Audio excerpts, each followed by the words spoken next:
CST samedi 24 juin 2023 que Véronique Poivre d'Arvor, épouse de très longue date du journaliste Patrick Poivre d'Arvor, s'est éteinte. Une nouvelle partagée par ses proches ce vendredi 30 juin dans les colonnes du Figaro. La triste nouvelle a été partagée ce vendredi 30 juin 2023 par sa famille dont son mari, le journaliste Patrick Poivre d'Arvor, dans les pages hommages du Figaro.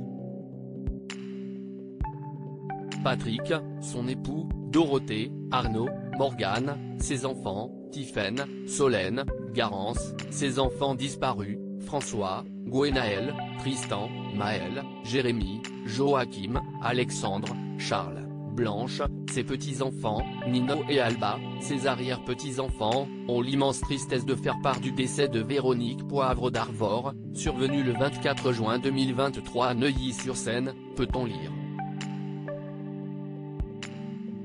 Avant que la visite nécrologique ne précise, ces obsèques ont eu lieu le 29 juin, à Trégastel, Côte d'Armor, où elle repose désormais.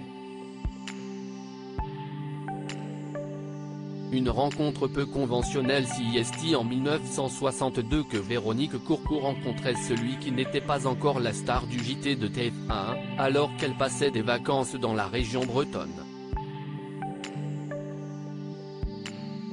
Elle a 20 ans, il en a 15. Et CST le coup de foudre, malgré les nombreuses réticences de leurs familles respectives. Mais ils s'accrochent et vivent leur amour au grand jour. La jeune institutrice deviendra par la suite mère au foyer, avant que son compagnon, lancé dans des études de journalisme, ne lui passe la bague au doigt en 1971 à Neuilly-sur-Seine. CST cette même année qu'il décrochera un poste chez France Inter.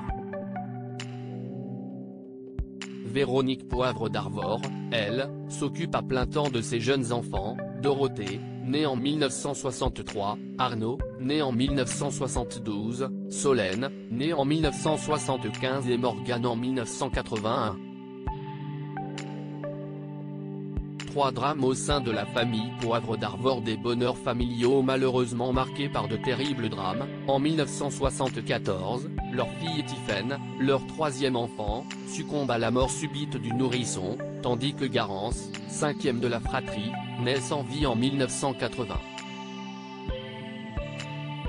Puis, en 1995, la jeune Solène, en plein combat contre l'anorexie-boulimie, tente de se suicider dans le métro parisien à l'âge de 19 ans. Elle succombera par la suite à ses blessures à l'hôpital. Dans sa lettre d'adieu, elle écrivait « Merci pour tout mais je n'aime pas la vie. Je veux être incinérée et gardée dans une petite boîte, mais pas jetée à la mer. » Elle repose depuis à Trégastel, désormais rejointe par sa mère Véronique, femme de l'ombre et fervent soutien de son mari, y compris dans la tourmente.